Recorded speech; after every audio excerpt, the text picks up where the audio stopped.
Final de semana considerado atípico por parte da segurança pública aqui no município de Bacabal. Crimes violentos, ou seja, crimes contra a vida, acabaram sendo registrados. Por isso, nós viemos até a sede do batalhão, o 15º, para conversar com o subcomandante da unidade, o capitão Ferreira, que traz os detalhes de todo o trabalho que está sendo desenvolvido aqui na unidade. Neste último fim de semana, nos dias que compreendem o fim de semana, assim considerado sexta, sábado e domingo, houve duas ocorrências mais graves, que são as de homicídio. Infelizmente, duas pessoas vieram a óbito, por ação de criminosos que se utilizaram de arma branca para isso. E um dos autores foi capturado ainda dentro do flagrante, menos de 24 horas após ter cometido esse assassinato.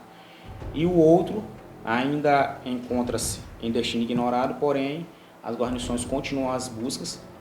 Os senhores já sabem, estão acostumados que enquanto as buscas perdurarem, há estado de flagrância, então as equipes policiais continuam na busca por esse autor do homicídio ontem, no povoado Bela Vista.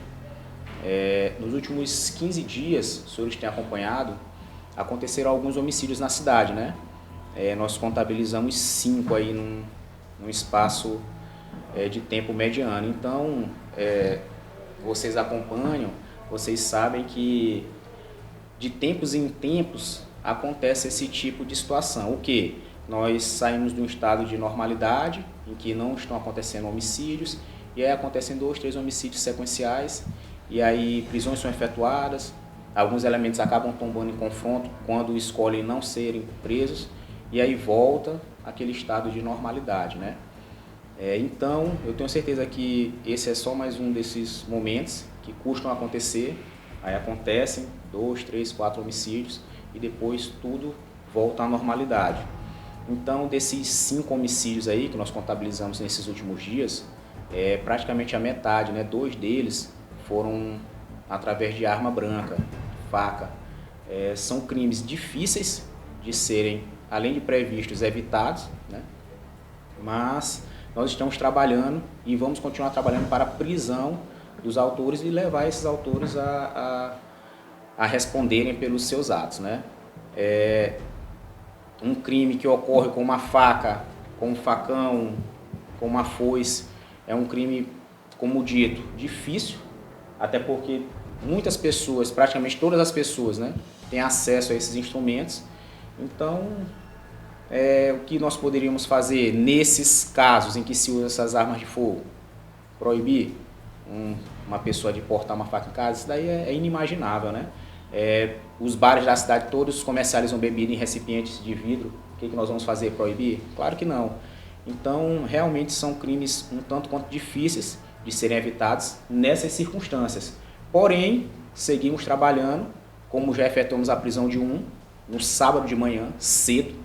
O crime aconteceu na sexta-feira, no período da tarde, da noite ali, e o indivíduo foi capturado menos de 24 horas depois, e nós temos certeza que as buscas vão continuar e com certeza nós teremos um retorno positivo ainda sobre esse homicídio que aconteceu ontem.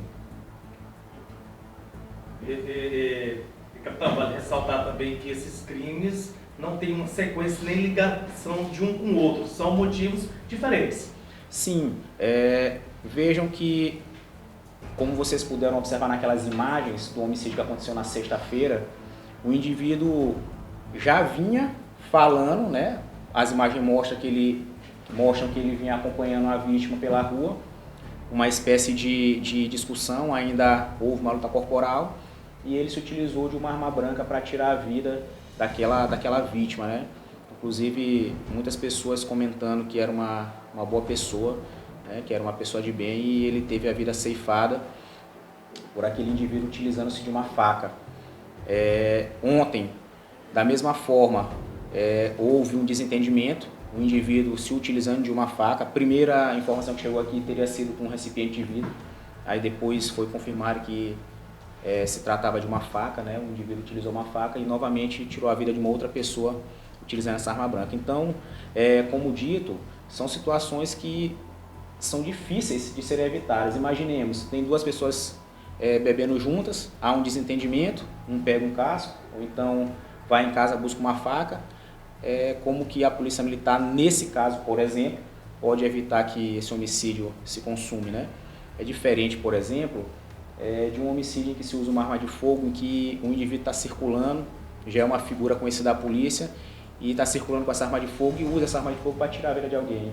Ali, claro, se aquele indivíduo tivesse sido abordado, se aquela arma tivesse sido tirada da circulação, nós com certeza evitaríamos aquele homicídio. Agora, e usando uma faca? Como é que a gente aprende todas as facas existentes? Então, a gente precisa analisar o contexto desses crimes antes de dizer que na cidade se instalou um estado de violência. E não é por aí, né? A gente precisa ver o contexto de cada um desses crimes. Essas pessoas que morreram vítimas de arma de fogo nos últimos dias, elas tinham ligação com o crime.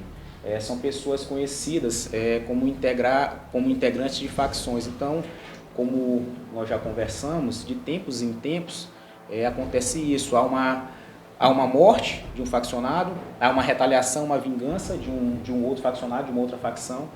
E aí até que nós consigamos prender integrantes dessa facção, os autores, os envolvidos nesse crime, eles ficam se degladiando. Então, já houve prisão, inclusive, né? Um deles, apontado como autor de um desses homicídios em que se utilizou arma de fogo, se apresentou na delegacia com o advogado, já tinha um mandado de prisão para ele, vocês acreditam que tenham acompanhado isso daí na semana passada.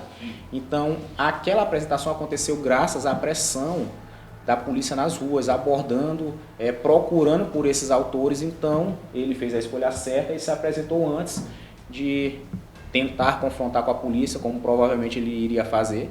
Eles gostam de fazer isso, sabendo que ficaram presos por não se sabe quanto tempo. Muitos deles acham que um dos caminhos, uma das opções, é reagir contra a abordagem policial. Então ele se apresentou na delegacia com seu advogado e seguirá agora o curso do processo para que ele se defenda. Capitão, assim como foi realizada aquela operação no combate diretamente a esses integrantes de facções, existe um planejamento da Polícia Militar, mesmo que educativo, para poder orientar as pessoas que em situações como essa não se deve agir por impulso, não deve se procurar de arma branca, arma de fogo, para poder fazer essa retaliação, acertar as contas? Existe um planejamento por parte da Polícia Militar? Na verdade, esse é um trabalho muito mais de conscientização, né, do que de repressão, porque qual o intuito, por exemplo, de uma pessoa estar bebendo em um bar, de frequentar uma festa e portar uma arma branca, né? Uma faca, um punhal, um canivete, se não for tirar a vida de alguém ou ferir alguém. Então, é um trabalho muito mais de conscientização. A gente percebe que isso é mais comum na zona rural. As pessoas têm esse costume, essa tradição de sempre portarem na cintura alguma arma branca. Aí, quando abordados, muitos deles alegam que aquilo ali é para o seu trabalho, né? Então, é um trabalho muito mais de conscientização do que de repressão nesse caso. Capitão, agora, a gente viu esse crime de homicídio aí, onde foi vítima o rapaz lá do Tavares de Moura, que existiu uma perseguição. Onde que eu quero chegar nesse ponto? Vale ressaltar que a comunidade é de suma importância, até para evitar esse tipo de crime, como o senhor acabou de citar aí, questão das armas. Quais os meios de comunicação que a sociedade tem para entrar em contato com a polícia militar? Né? Às vezes as pessoas querem até denunciar, mas não tem esse número da polícia. Seria bom ressaltar esse elo, já que a comunidade ajuda a polícia militar, de divulgar mais esses meios de comunicação para que haja essas denúncias. Então, excelente colocação, excelente pergunta. Nós, assim como temos a equipe que trabalha diuturnamente nas ruas, 24 horas por dia, nós temos uma equipe que trabalha aqui internamente, responsável por receber todas essas demandas da comunidade, da sociedade, seja através de ligação, seja através do WhatsApp. Então, todas as vezes que uma pessoa tem uma informação relevante, valiosa, ela pode entrar em contato através desses meios de comunicação, WhatsApp ou mesmo ligação, que eu posso já divulgar aos senhores. E aí, com certeza, será levado em consideração o que está sendo passado. Graças a um cidadão que denunciou o homicida que foi preso lá no povoado Alto Fogoso, nós conseguimos efetuar essa prisão. Então, nós aproveitamos o espaço para agradecer a comunidade, a população que coopera com o nosso trabalho, fica muito mais fácil nós alcançarmos esse objetivo que é de prender, de apreender, de evitar que crimes aconteçam. Quando a comunidade participa da segurança pública dessa forma, então nós fazemos esse apelo que quando a pessoa tiver uma informação relevante, ou mesmo se não achar relevante, mas que tenha algo a repassar, que repasse, porque nós poderemos usar esse informe para chegar até um autor de crime. Ou possivelmente evitar o crime, né? Exatamente. Que é o mais importante, né? Evitar que aconteça.